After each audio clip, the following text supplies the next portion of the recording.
Hello and welcome to PMCLounge.com. Today we will be talking about PMP exam tips and tricks, and we also have 5 sample questions to cover so that you understand the tips even better.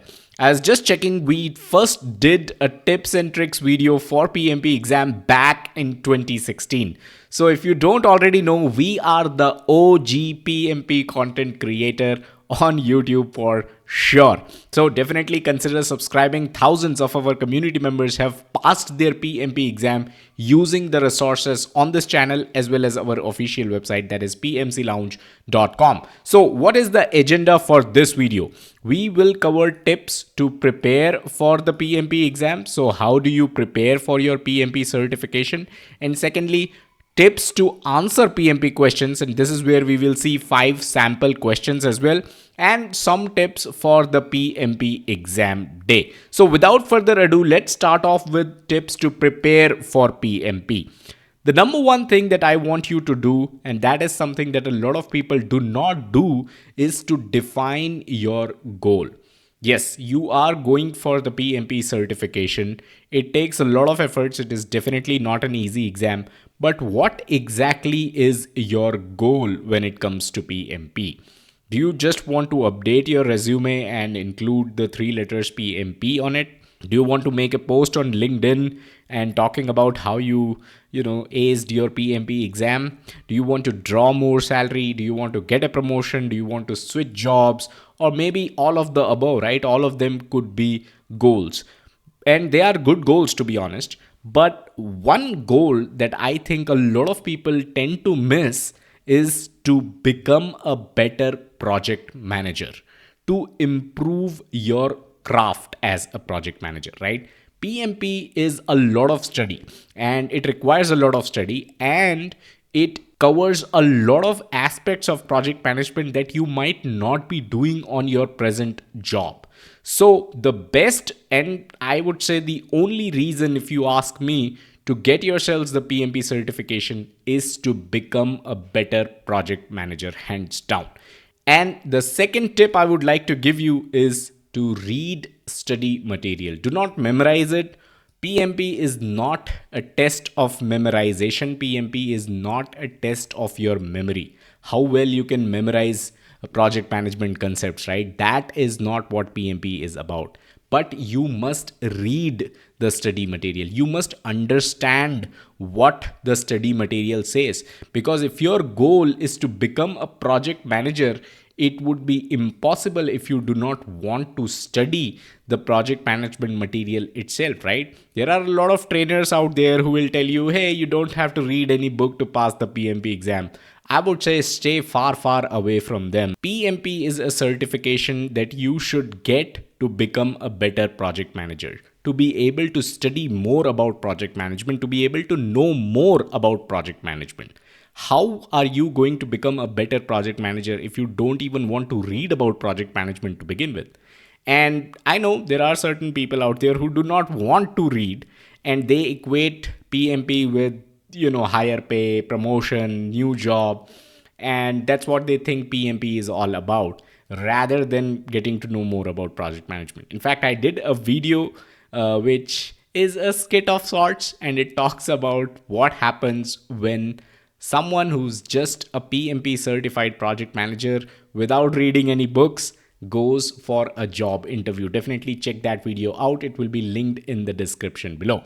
All right, let's talk about the third tip to prepare for PMP, and that is to plan for your PMP preparation, right? Now, you would say, what kind of tip is this? You would be surprised to know that there are several aspirants out there who do not plan for their PMP preparation, right? So it will take a lot of time, and it's best to plan for your preparation time, how much time it is going to take for you, that is.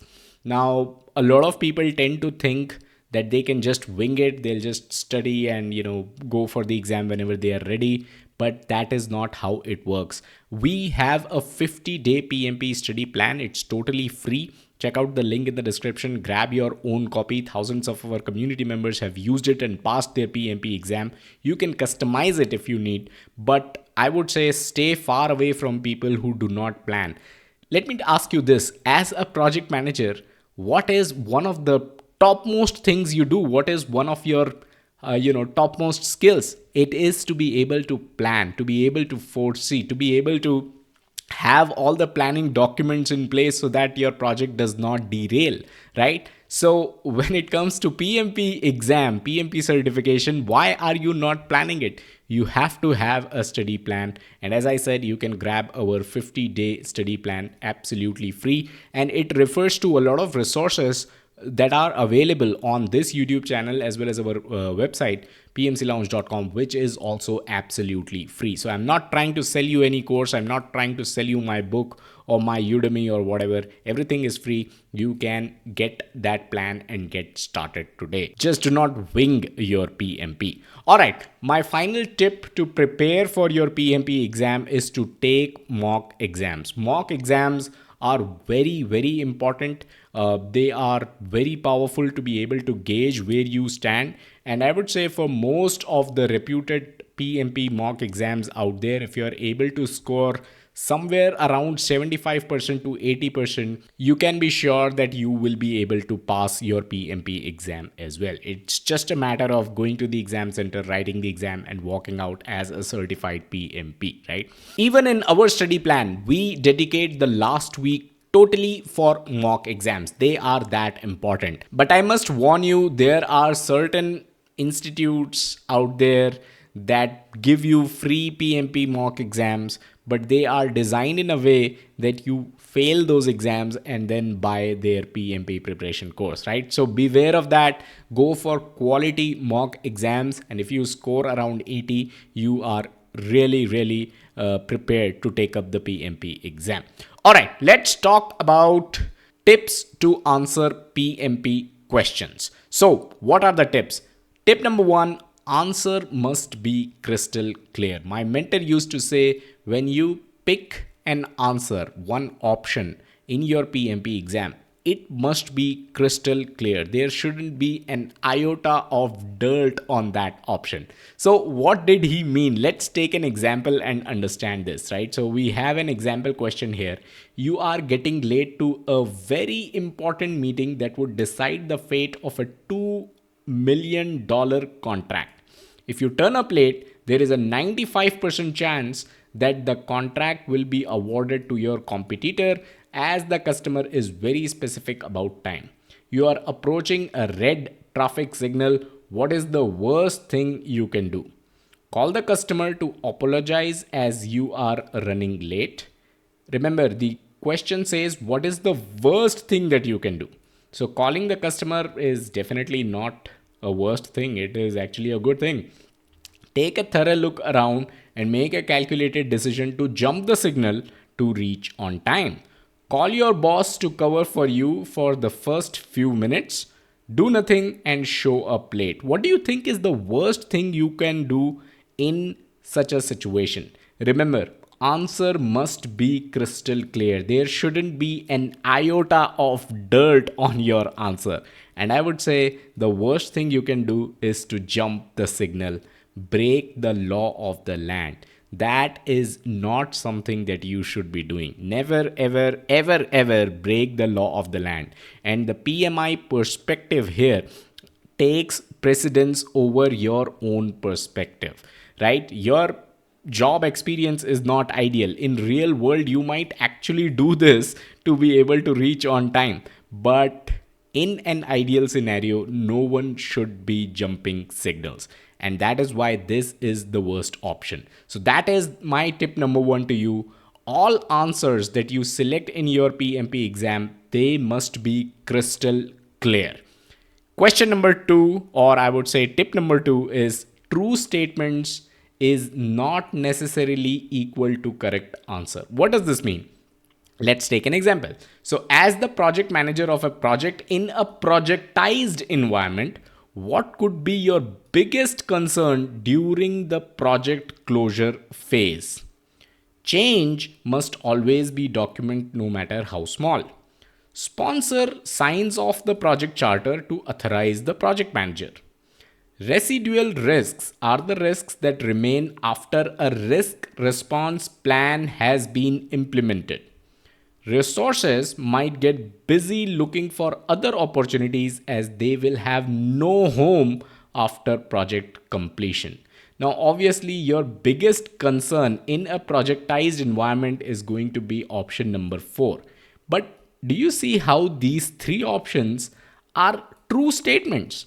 They just do not pertain to the closure phase of a project, but these all are true statements. So remember, true statements do not equal to correct answers. And this question or these options might have been a lot obvious than what you would see on the exam. It is possible that you see true statements that are related to closure phase, right? So none of these options were related to closure phase as such, but you can see statements that are true, that are related to closure phase, but they might not necessarily be the biggest concern of a project manager.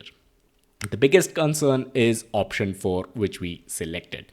Okay, tip number 3, same option, different name. This is something that might confuse you and might waste some of your time in the exam.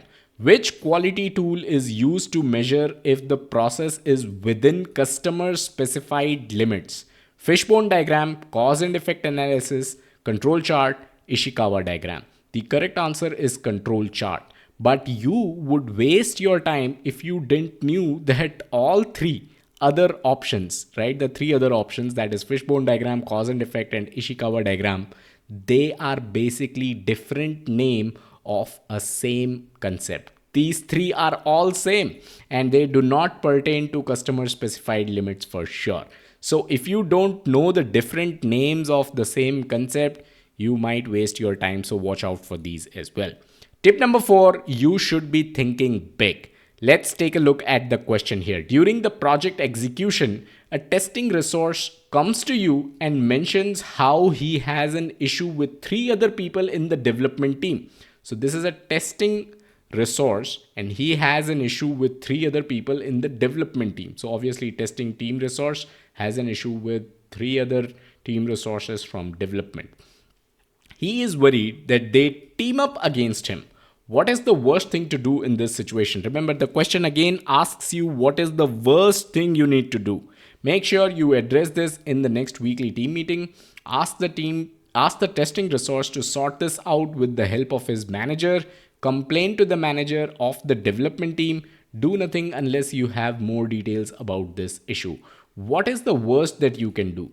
And this is where thinking big comes into the picture.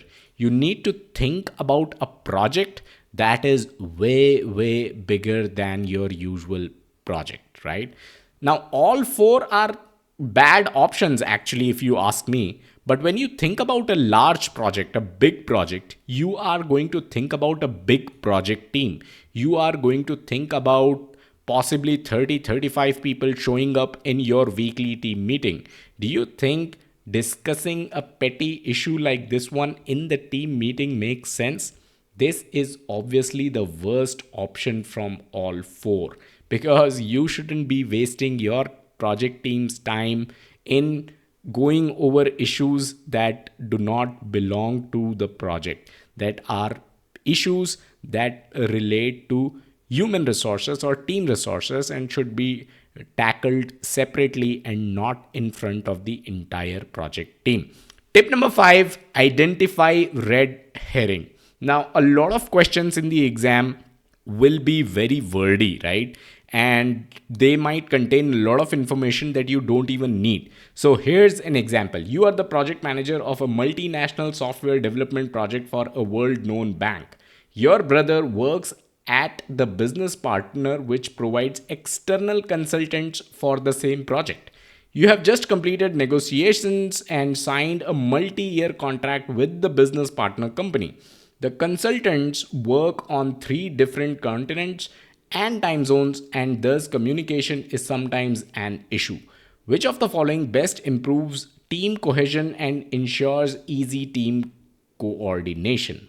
Now, when you see a wordy question, what you should be doing is read the last sentence of the question first. Now, the last sentence here is which of the following best improves team cohesion, and ensures team coordination. It is possible that the remaining part of the question is just red herring, it's just irrelevant information. Unlike your school math problem, not everything that you are going to see in the PMP exam question, not all information is actually required.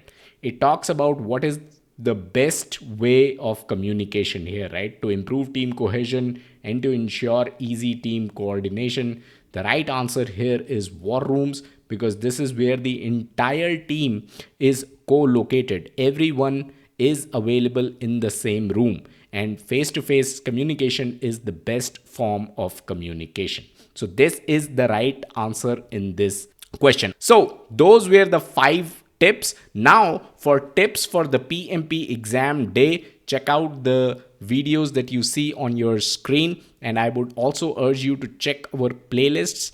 Everything is free. You can prepare for your PMP exam totally free. Consider joining our channel to support us and get access to premium exclusive content, collab and consultation opportunities, and much more. I'll catch you guys in the next one. Bye bye.